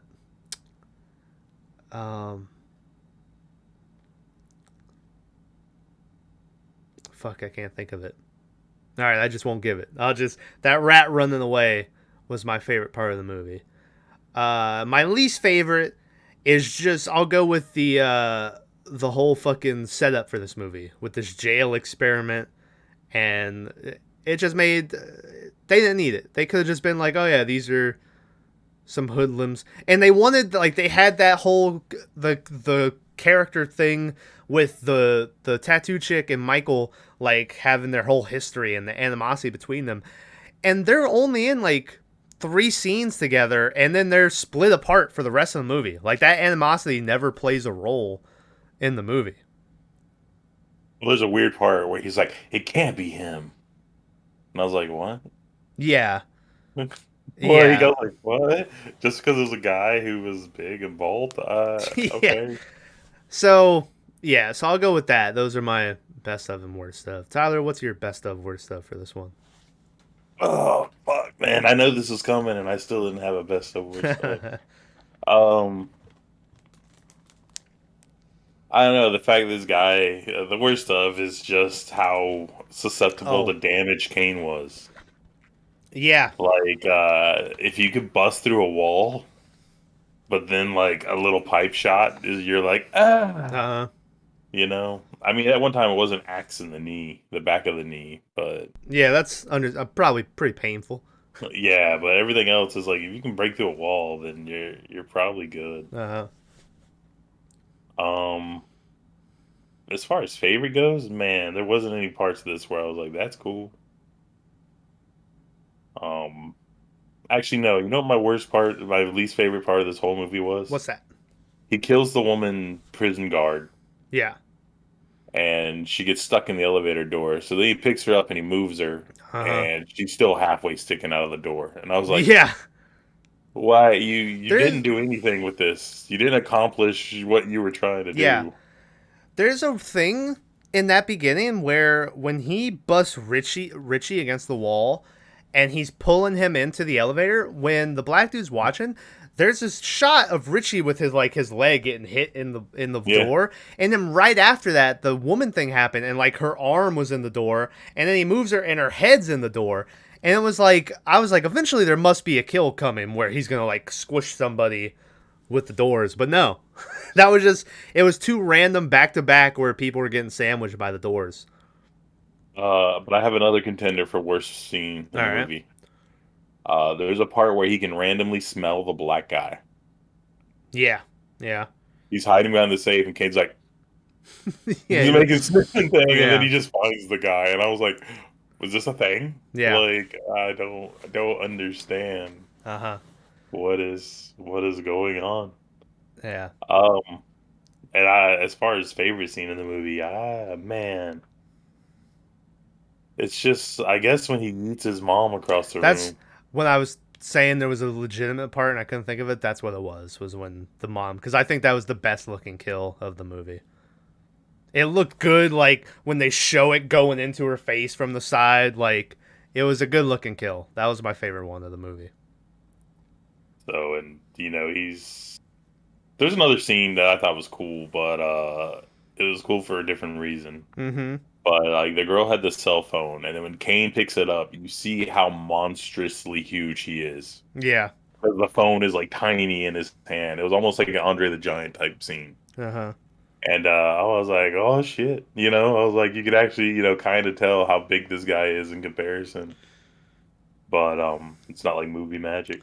But I was like, yeah, it was just me being a weirdo when I noticed it. But, So remember I said he had like a thing on his head that was protecting him? I just put it in chat. He's wearing like when them basketball guys break like their nose or something. Like it's not a very healthy. Like it's just like a plastic mask, and then like the sides are metal. yeah, it's just a face guard. Yeah. Also, the time difference between 1 and 2 are crazy. This was '06. The next one doesn't come out till 2014. So almost 10. Damn, Ooh! Oh man, we gotta watch this now. Danielle Harris is the top billed person. I don't even know who that is. That was little Jamie in Halloween 4 and 5, and then she's the one that was in Halloween 1 and 2 with the Rob Zombie ones. She was the one, Oh, yeah, yeah, I got you. her dad was Chucky. Awesome titties. Yeah, yeah, sure. Who else is in that one? She's in it. That's about all the people I recognize in that one. Right. Um, hold on a I just minute. remember because that was our first case of watching an old movie, and then we watched the other movies shortly thereafter. And then she like gets super naked, and it's like we just watched her as a Yeah. 7-year old, and then the new movie, obviously, she's like 20 something. But Uh huh. Apparently, the black dude is also in the sequel. it didn't look like he died. Well, he's playing a different character. In this movie, he was Tyson Sims. In the next movie, he goes by Ty, Tye. So maybe it's just his brother, or maybe he's alive. Yeah, yeah. It was weird. I think there might have been some weird stuff too, where like Rob Zombie only let her be in the movie if she would get naked or something. Like there was something weird about it too. But I've never heard her, I don't think, talk bad about that role. I think she likes those Rob Zombie ones, or she liked doing them. So I don't think she says it like, he wouldn't do it unless I got naked. I think she's just like, oh yeah, he said I had to get naked to do, you know. Um, Yeah, like, hey, we're gonna do this, but you might have to get naked. And she was like, sure, bet. yeah. So yeah, she always, if you, I don't follow her on Instagram, but I've checked it out every now and then. But she's always like super, and I don't know what her career is like beyond Halloween, but she's always super like proud of her Halloween stuff. Which, if we go back and watch, I think she might have the third or fourth best Halloween with Halloween 4, which is one that you didn't like at all, but me and Bags really liked, and I don't remember what Maverick, if he was even there for that one. Um, yeah, yeah, it's fun. Halloween, never mind. I was gonna say Halloween's like the only big franchise we tackled, but we did all them Texas Chainsaws, boy. Yeah, Killed them shits. Yeah, all of them. we did, and they're still coming out. Halloween's still coming out too. The last one's supposed to be next year, I think. Oh boy. I'll watch it. Did you watch that Halloween Kills one? Yeah. It was real bad, right? Yep. Yeah, I don't like it. Have you not? No, I was like, have you not seen it? I was like, what? Yeah, I like that 2018 one, but that Halloween Kills was a fucking mess. It was a terrible, terrible movie. All right, well, I don't really have any facts for this one either. Nothing was really very interesting about it, except for the Kane was the one really throwing his none of chains those and shit. ladies in this were wrestlers. No, he I'm was the only surprised. wrestler. I'm really surprised they didn't just throw in like Trish Stratus could have been that blonde easy. I think she might have been gone by this point. Oh well, I mean that blonde lady. I've seen her in other stuff. She's like the only real actress I've seen Yeah. in there that. But I'm not saying she's been in good stuff. She was a recognizable face. Uh-huh. I'm looking at WWE studio movies nowadays. Let's see what they have. Oh man, No One Lives. It's a great movie. It's They do. the best horror movie. They they have No One The- Lives. Another random one they have that I don't even think there's any wrestlers in it at all, but I remember when it came out. And for some reason people randomly started talking about it again the other day. The Call with Halle Berry. Have you ever seen that? no. She plays a 911 operator who gets a phone call by a young girl who is locked in the trunk of a car by a kidnapper. And they're having to like find, because the guy's like killed girls before. The girl is played by somebody you know. Fuck, who was she? I'll look it up in a second. But yeah, I remember that movie was all right, but it randomly got brought up the other day, and everyone was talking about it again. But obviously, you got classics like The Marine. Did you ever watch The Marine with John Cena? John Cena, yeah. Yeah. And the bad guy is T2, the fucking dude from T2, the evil cop or whatever. 12 Rounds, once again with John Cena. I don't think I ever watched that one. The Condemned with Stone Cold Steve Austin, where he's on the island of prisoners that they have to all kill each other. I've never watched that movie. Can we do a smoke break on The Condemned? Yeah. There was an LL Cool J movie, not LL Cool J, Ice-T movie, where it's like the same thing. Yeah. It's really bad. Walking Tall, they classify that as that's not a WWE Studios. Get out of here. They're trying to take credit. Yeah, that's just people. They're WWE people in there. Anyway, shout out to WWE Films. Oh, and then of course, yeah, Leprechaun Origins.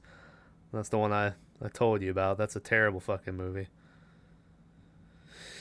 Oh, they make a bunch of thrillers apparently. They have a movie called Oculus. That's a thriller. No One Lives. The Call. No One Lives is a horror movie. It's not a thriller. Well, I know we're gonna watch for 100 years. Oh, you were supposed to talk about the 100th episode. Oh yeah. I was thinking there's a movie, and perhaps you will remember it. Do you remember Bags used to always talk about the Sam Raimi movie where they're night stalkers, stalkers. I always say stalkers, and it sounds, but they work overnight at stocking shelves and shit, and like someone gets killed in the baler and everything. Yeah. I was thinking maybe we could watch that, because the whole reason this show spawned was because we were just hanging in the back room at our night stock job next to the baler and shit. Well, not next to the baler, but keep up the illusion. But I was thinking maybe we could watch that. I think I watched it actually, so it would be my second time watching it, but I don't know. I was thinking of a different route. We could just, watch Saul. But, Yeah. different, I think you should dress as a nun for the 100th episode. Why? I don't know, because nuns are scary, and it's always like a thing. And then maybe we'll watch, what's the movie with the nun? The Nun? Is it called The Nun? Yeah. Well, I mean, yeah, she pops up in The Conjuring too, Yeah. but So, I mean, plus it's a nun outfit that you need a wardrobe full of costumes. It's gonna be do I though? vital for content. Yeah. I don't So, know. I mean, how much is the nun outfit? It's gonna cost you like $20. That and the taser. You spend solid $60 on the 100th episode. Yeah. I may have told the people while you were gone that I was going to try to get you to dress as a nun for the 100th episode. Oh, he's swearing me, boys. He's swearing me. He muted, so he's like, fuck me. Yeah, I don't know. Episode 100. There's so many different things. Like, there is Night Shift. There is Graveyard Shift. The Graveyard movie. Shift. Puppet Master 4.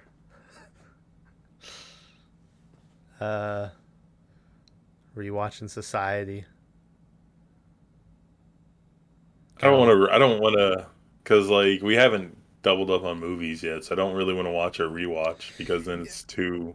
Yeah, but the only thing is because the show now, what we do is so much different than when we started.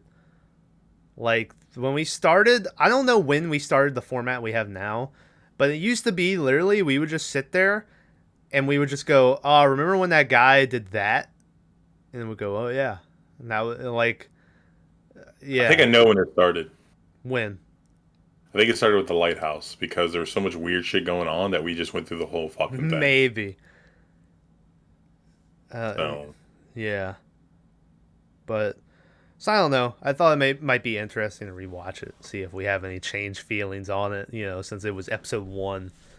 And then, like, Cannibal Holocaust, the only reason I say that is because, like I said, that's the only movie we ever didn't watch because we started it. Well, I watched it all the way, but the only movie... Bags did, too, as well. The turtle. Yeah.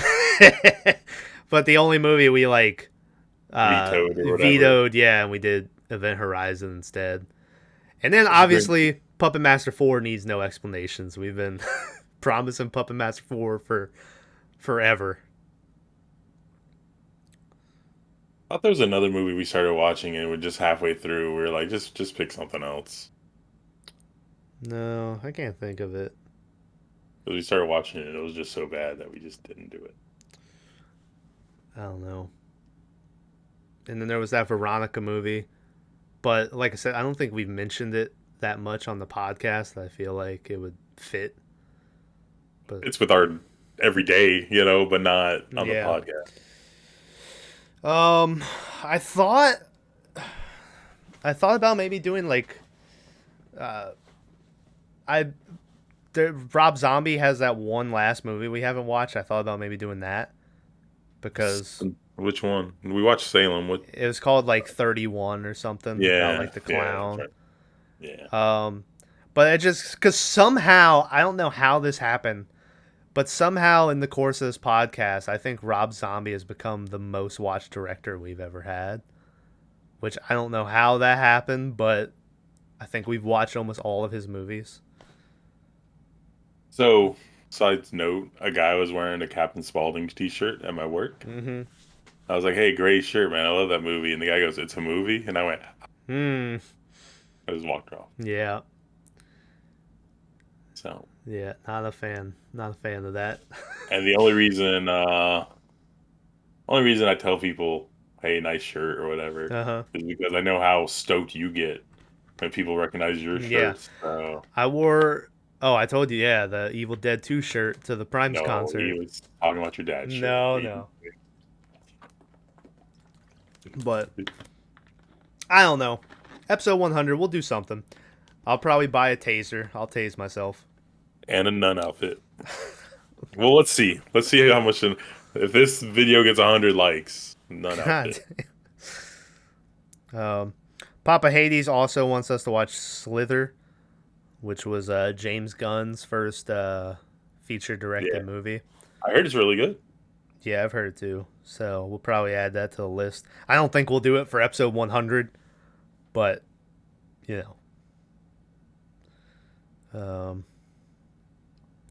see how much a taser is real fast. You gotta get don't get like the cheapest, well, your money, but don't get like the lowest watt one you can find. Okay, there's a fucking gun for $300. You could buy straight up. There's $1,000 taser gun. That's a little. a little much. Yeah. Ooh, look at the flashlight one. Yeah, $20 for the 59, the rechargeable stun gun or whatever. Why does it say billion mini stun gun? That's a Yeah, lot it of said stuff. billion. I was like, what? Yeah, I don't know, man. I mean, they're $20, right? It's not, Yeah, yeah. but find one Ooh, that. I'll Ooh. buy the pink one. So anyway, yeah, I'll buy one of these. I'll tase myself. Yeah, but you gotta get someone else to tase you, I think, Why? because you're only gonna be able to do it for a second. Nah. I'll hold it, bitch. You say that, but it's an involuntary reaction. Hmm. You know, they have pepper spray for $10. Well, I have pepper spray, but I'm not gonna do pepper spray. I see nun outfits for like $10 right I here. did as well. All And right. they're like sexy ones. So I'm like, Yeah. you fucking pull that off. Come in wearing this like sexy nun outfit. Yeah. I'd be like, I don't think you All understood. So, but right. anyway, Well, thanks for watching. Next week, episode 100. Like we said, we'll do something. Even if, shit. What if we break out the GoPros and you and Mav tase each other? well, first off, good luck convincing Maverick to take a taser. And second off, even if he does it, good luck convincing him to be on the podcast. So, well, I guess technically he doesn't need to be on the podcast. He just needs to get tasered. Yeah, because Yeah. you could like go to his house and well, no, he lives somewhere else now. But Yeah. So anyway, we'll we had this idea 2 days ago yeah. when he came. I could over. have had we this could have done. done it. Yeah. Um, My yes. second monitor has nun outfits, and then another tab is tasers, Tasers. and the other tab is hot Latino porn. Living life, And I'm man. like, well, that was from earlier. I don't worry about that. Yeah, But yeah. like, I just, I don't close Yeah. tab. That's a joke, guys. That's a joke. I don't. What is porn? Yeah. Sin. Then I'm washing this in out of my Yeah. peel. So anyway, we'll figure something out. Like I said, I think it should have something to do with what has been discussed on the channel. So it'll be something. And then I think maybe 2 weeks after the 100th episode is the 2-year anniversary. And that'll be us just kind of bullshit, and we'll have our top 10. I made mine. Well, do you have to change it now that you watch See No Evil? Believe it or not, I don't.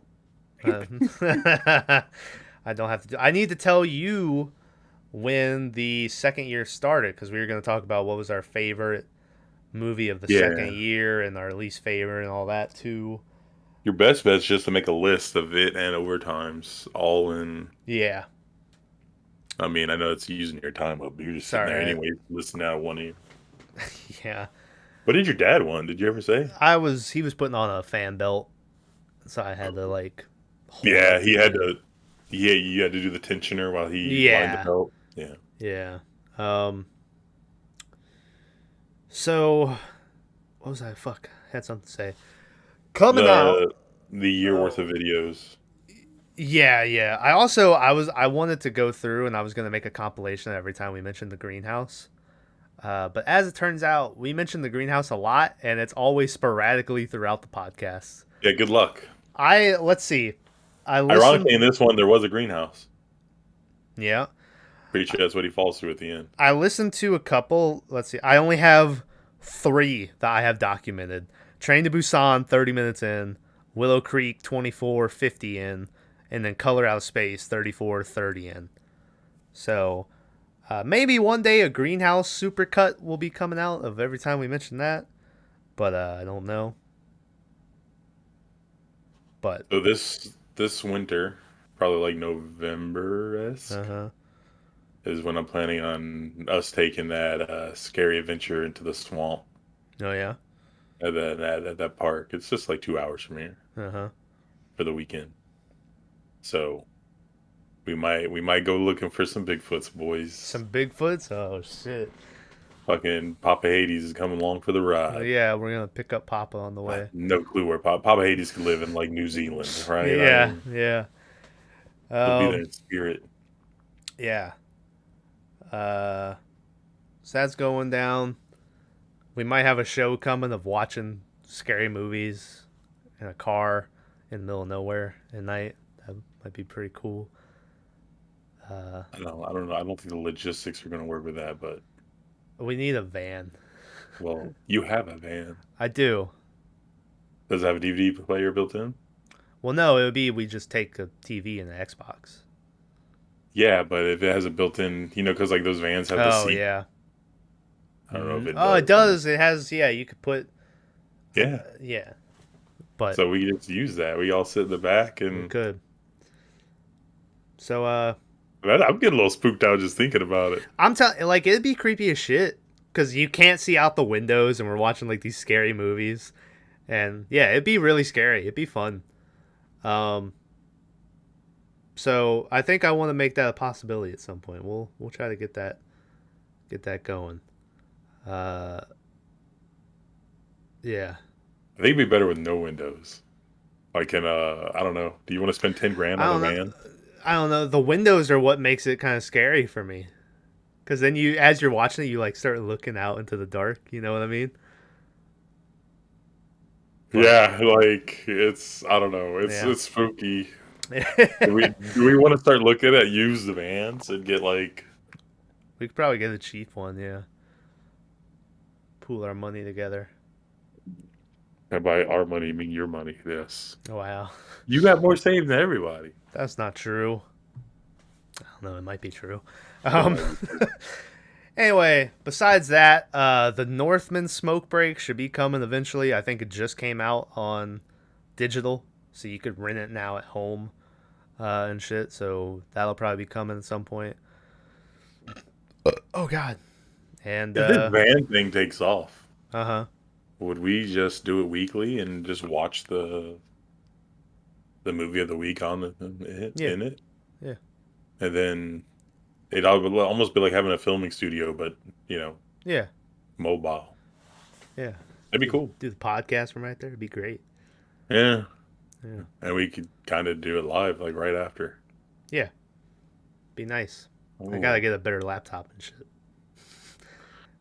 Anyways, we'll work that. Sorry, guys. I'm thinking shit Yeah. out loud. Yeah.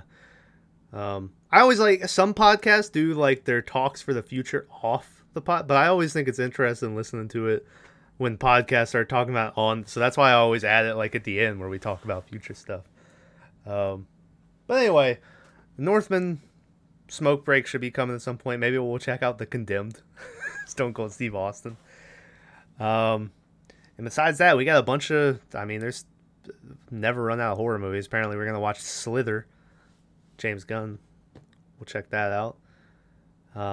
Link to the gaming channel in the description. Link to the wrestling channel. We're gonna have gotta make a wrestling channel video.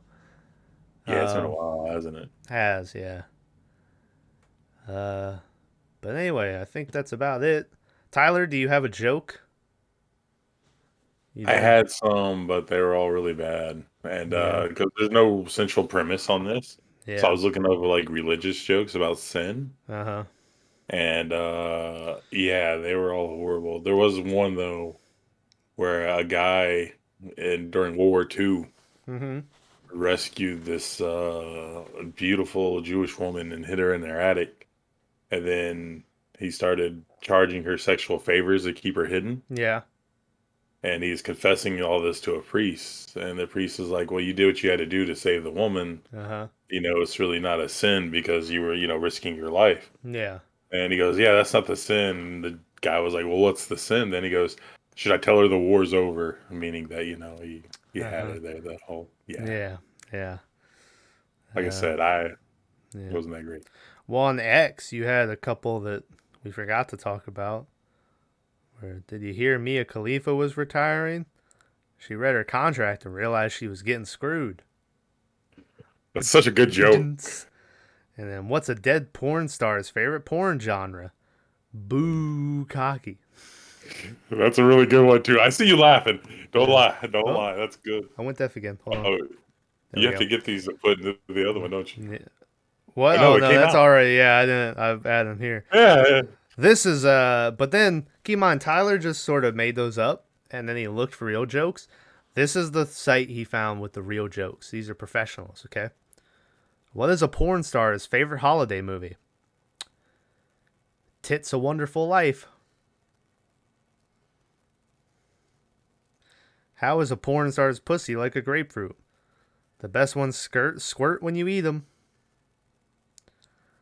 Those are like legit. Like you got those off the site, Yeah. right? So you know Why it's not me just making up bad jokes. why do Those are like Jewish men like to watch porno movies backwards? They like the part because the where the lady hooker gives. gives the money back. Really add some anti-Semitism in there. What is it?